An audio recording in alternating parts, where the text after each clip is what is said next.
Up next, I am so thrilled to present Dr. Mirjana Subotic-Kerry.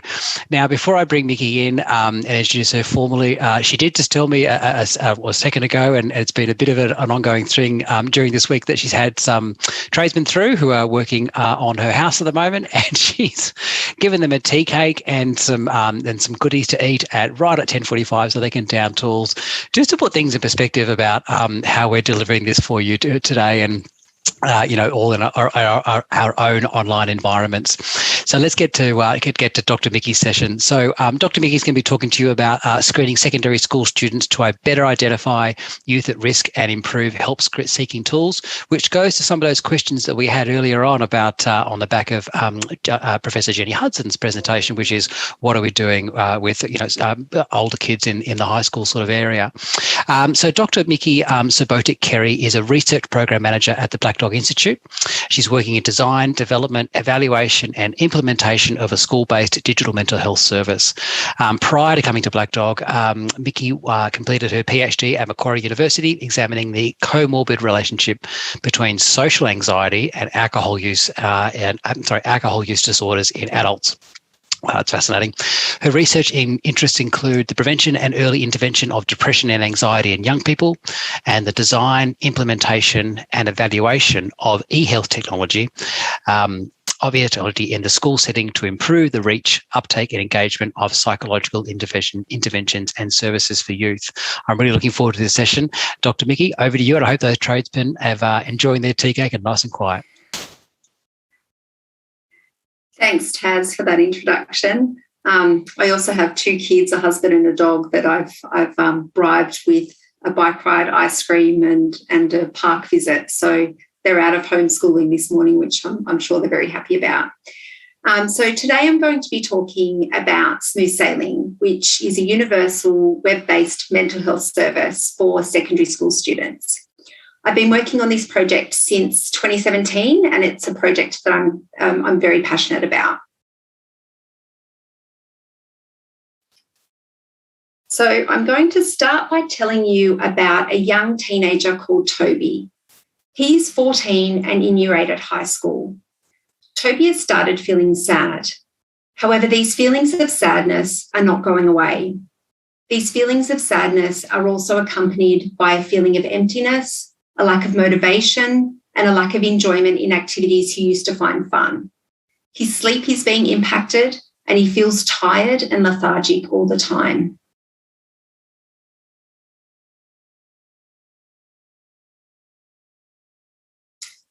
I'm now going to tell you about a young girl called Christina.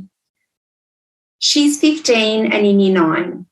Christina is feeling worried and having feelings of anxiety that are very intense. At first, it was only occurring before an assignment was due or right before an exam. Now these feelings are occurring days and weeks after the assignment has been handed in or long after the exam is over. In fact, they're becoming more and more frequent and starting to impact her ability to concentrate and learn. Christina is feeling irritable most of the time, and she's lashing out at others, especially her family. For Toby and Christina, if these feelings become more than just sadness and worry and persist for a longer time, they may move into something more serious, such as depression or more severe anxiety. They may start to see themselves and their future in a negative way. They may feel hopeless or no longer feel or see themselves. Toby and Christina could have been you or I when we were younger. They could have been one of our friends we went to high school with. They could be our brother, our sister, our niece or nephew, or even our own child. Depression and anxiety are unfortunately common in young people, with up to 50% of mental illnesses emerging before the age of 18.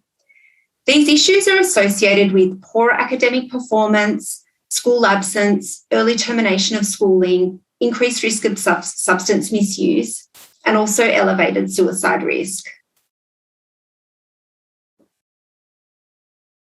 Despite this negative impact, young people are the least likely of all age groups to access mental health support and services. Despite a genuine need for care, fewer than 50% of adolescents with mental health problems will seek professional help. So we're faced with a problem of high susceptibility in young people to developing a mental disorder, coupled with a strong reluctance from them to seek professional help. In Australia alone, over 40% of students who have been diagnosed with a mental illness receive care or support from their school. Schools are a natural setting for supporting the mental health and wellbeing of young people, as young people spend a significant portion of their time at school. Schools provide an ideal environment for learning skills and strategies. Mental health education can be easily integrated into the curriculum. Access to parents and families is also easily facilitated, and the social context of the school allows for stigma reduction. Implementing mental health services in schools can help support positive academic outcomes. It can improve early identification of students experiencing mental health problems.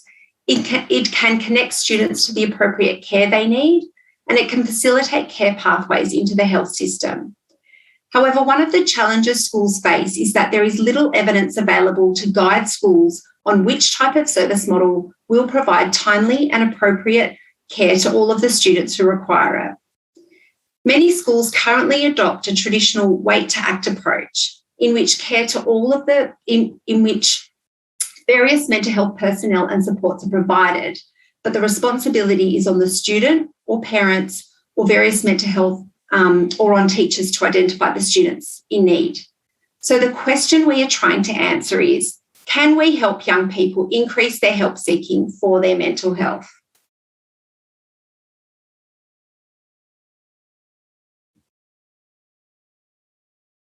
One of our solutions to this problem was to create a service model to improve help seeking in young people by proactively reaching out to youth to offer high quality care. We have done this by developing a digital mental health service called Smooth Sailing that aims to improve secondary school students' help-seeking intentions for their mental health problems. So how does Smooth Sailing work? Well, the service is delivered to all students in a classroom using a mobile or desktop device. It works by screening all students who use it for symptoms of anxiety, depression, and suicidality. It does this by using brief, validated mental health questionnaires. It provides all students with access to an online evidence-based program called Bite Back for the first 6 weeks. It then monitors progress over time by screening students' mental health symptoms every 6 weeks, with additional mood check-ins every 2 weeks for students who are reporting more severe symptoms. It personalises care for each student. So students low in symptoms receive psychoeducation about mental health, and any student who reports higher symptoms receives links to additional digital resources and even a face-to-face session with their school counsellor. This service model is proactive. It helps identify which students need extra support and offers different interventions depending on a student's level of need. We are excited to report that the Smooth Sailing service has now been delivered to over 3,500 students in 50 government and non-government schools, secondary schools in New South Wales and South Australia. The non-confrontational nature of the digital delivery appears to align with young people's preference for receiving mental health information and support online. As one student told us, for some people, it's easier to share things online than it is in real life.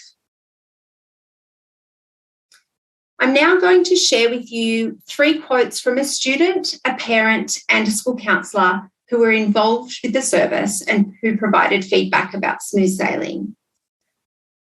One student said, "It was very helpful and we did it at just the right time when I was starting to be concerned about my mental health. It really helped me a lot to understand my mental health and I feel a lot better after that." The next quote is from a parent of a student involved with the service. "I am glad that mental health issues are being openly discussed. My child has not suffered from a mental health issue so far. However, I think it's really important that he is aware so he can monitor himself and be a good friend." One of the school counsellors who was involved said, "It's a really useful tool for picking up some of those kids who do go unnoticed, especially for those kids that tend to fly under the radar." Our goal now for Smooth Sailing is to examine the long-term impacts of the service in schools. Long-term evaluation will help to support service sustainability by providing opportunity for continuous improvement. A future health economics analysis will also determine the cost benefits of the smooth sailing service model. We are also looking to embed more digital resources that we are currently developing at the Institute, such as a cognitive behavioural therapy app for adolescents, and upskilling teachers and other school staff using online training. Prompt diagnosis and early intervention in the initial stages of a mental illness can help young people to learn and achieve academically, which can support long-term economic, social and emotional well-being. For someone like Toby or Christina, who are just starting to experience persistent feelings of sadness and worry, early identification and intervention can lead to improved diagnosis and treatment, more timely and targeted referrals, and positive experiences with sources of help, which is likely to facilitate their help seeking in the future. And this is ultimately what we hope to achieve for young people in secondary schools across Australia. Thank you. That was really great and wonderful to dive into that part of the mental health landscape. Excuse me. We've got some great comments coming through as well. Please keep your comments and questions coming in, and we'll get to them as we go along. One question I've got, Mickey, that excuse me, there was as you were talking about, you said that kids are more susceptible and more open to learning online than they are in person. Is that sort of true generally? And if so, how do you reach those kids online to get them engaged in your programs?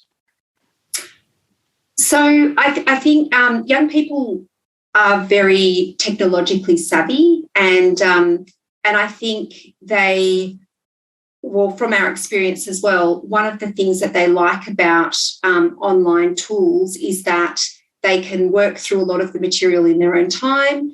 It's comfort and in the privacy of their own homes, or in the case where we deliver it in the school environment, they're kind of separated from their peers and doing it on a device on their own. And I guess one of the things that we've done with Smooth Sailing to engage youth is we had a copy editor read through all of the content to make sure that the readability was suitable for the young people, the age group that we were targeting. We had a lot of animations and videos created for the content as well to target the age group. So there's different kind of online tools that we've used to try and engage young people. But I think, as was it Chris who mentioned before, that the digital environment is constantly changing, and so services such as ours, will need kind of updating to keep up with all the latest technologies and things. Yeah, thanks, Mickey. I guess what are some of the barriers that people face? If you're a young person and you're looking to seek mental health, what are some of the barriers that you might face, and how does Smooth Sailing overcome some of these? Yeah. So I guess some of the barriers that young people face to seeking help are things like poor mental health knowledge and difficulty recognising symptoms of mental illness. So young people are often not able to recognise symptoms in themselves, and they don't know whether what they're feeling is beyond the normal threshold for stress. So when young people don't know how to identify and describe their emotions, this can impede help seeking. Another barrier that's come out in the literature is a lack of accessibility. This includes things like time, transport and cost. So this is a prominent barrier and particularly affects those living in rural and regional areas, but also extends to young people living in major cities as well. A third barrier that's come up in the research is stigma and embarrassment about seeking help. So a lot of young people are concerned about what others might think of them if they did identify as having a problem, or if they were to seek help. And I guess the way Smooth Sailing addresses these barriers is, one, it's delivered in schools, so that addresses the barrier of accessibility, and unlike future-proofing, while students can do it on their mobile phone, it's also optimised for laptops and iPads, And the way we've delivered in school so far is that the school has provided the technology for the students. So smooth sailing helps because it screens students' mental health using simple, non-clinical language to easily identify who needs help, and it provides initial care. Some of the content that is provided by the service includes information about mental health and symptoms of mental health. So that's trying to help young people recognise symptoms in themselves and others, such as their friends. So like I said before, it delivers, the service is delivered in the school setting, so this makes it much easier for young people to access care. And I guess most importantly, Taz, is it works. So unlike much of what is available in schools, we've rigorously tested smooth sailing to make sure that it's safe and helpful to schools, students and their families. So we've gone through a pilot study, we've gone through a large RCT, and most recently we ran an implementation trial last year in 24 schools. Fantastic. Thank you, Mickey. Some really great questions coming through here, which I'm going to get to now. One from Marcus here, which is such a good pertinent question. Marcus asks, with mood checking, sometimes a person's mood can change on a daily basis, based on triggers in the environment. How are moods used to help a young person navigate how they're feeling and understand those feelings? And what does it give them in regards to mental health and well-being? So I guess in the context of smooth sailing, we some of the module content that we have has a lot of information about mental health and mood and what's kind of normal to feel day to day, and when your mood or when certain symptoms can become a problem. So it's trying to help these students understand when things might be getting trickier for themselves or someone else they know.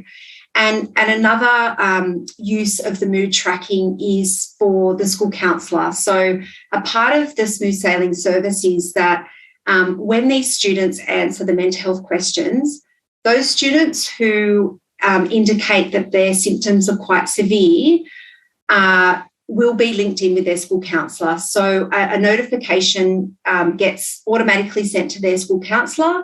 The student is informed at the time of answering the question, before engaging with the service, and at multiple times during the service, that if they indicate that they are currently going through a difficult time, their school counsellor will be in touch with them. And so their school counsellor will then have access to the answers to the questionnaires, so they can then talk to that student about how they're currently feeling, what's currently going well for them, what's currently not going well for them. And I guess having that mood check-in can help identify if there is an issue, then what are some of the things we can do to help that young person work through that. Absolutely. Thank you, Mickey. Another good question here from Lauren, which I think is very pertinent at the moment, with teachers being so overwhelmed. And look, I know I'm in contact with my daughter's school, and the teachers are just doing the most incredible job in the middle of all this. So the question is, with teachers being so overwhelmed with the curriculum and challenges of COVID, how do you position this program to get buy-in from the schools? Yeah, so when we actually started the last trial, it was just before COVID, so we actually had to postpone the trial, and we actually found that we had a lot more interest in the service when COVID happened. So it seemed like teachers were really interested in a service that was going to help them identify which students were struggling and how they could help them. And I guess what's neat about smooth sailing is that it's a universal program. So all students, regardless of whether they're experiencing severe anxiety or depression, receive something. So every student involved was getting psychoeducation about mental health and access to credible links for useful resources and helpful web pages. So, and only those students who indicated that were more severe in symptoms were then getting linked in with their school counsellor for for added assistance. So I guess it was useful because it's based on the principles of stepped care. So only those students, so there's kind of like different intensities, different levels of treatment intensity. So as I said before, everyone gets something, and those students who are more severe in their symptoms get additional links to some online CBT and also a check-in with their school counsellor. So while it might seem that it is increasing the workload, in a sense, it might decrease it by providing all of the students and preventing some of those students who might be at a lower level from kind of increasing in their symptoms. Thanks, Mickey. That's fantastic. I'm just going to squeak. We're just out of time on this session, but I'm going to squeak one more quick question, if I may. And that is a question from the audience, from Joan, which is, how many youth kids were detected by school counsellors thanks to smooth sailing? So how many youth kids? So my understanding of this question is how many students screened needed follow-up with the school counsellor. Is that correct, Taz? Yeah. I would interpret that way, yeah. Yeah. Okay, so in the randomised controlled trial we ran in 2018, we had 1,841 students take part. And at the baseline session, when the students answered the questions, 18.5% of those required follow-up with the school counsellor. So, and interestingly, out of this 18.5%, just under 50% weren't known to the school counselling service. So the school counsellors did provide feedback and say that they were that's an aspect of the service that they loved, that they were able to capture students that they weren't aware of previously, and they kind of labelled these students as those that were flying under the radar. Thank you, Mickey. Thank you so much for your presentation and for your answers today. It's been really insightful. Well done to your tradespeople at the back. I hope they enjoyed their tea cake and your family's return from the park. Thank you for today. That was really great. Thank you. Fantastic. Thanks,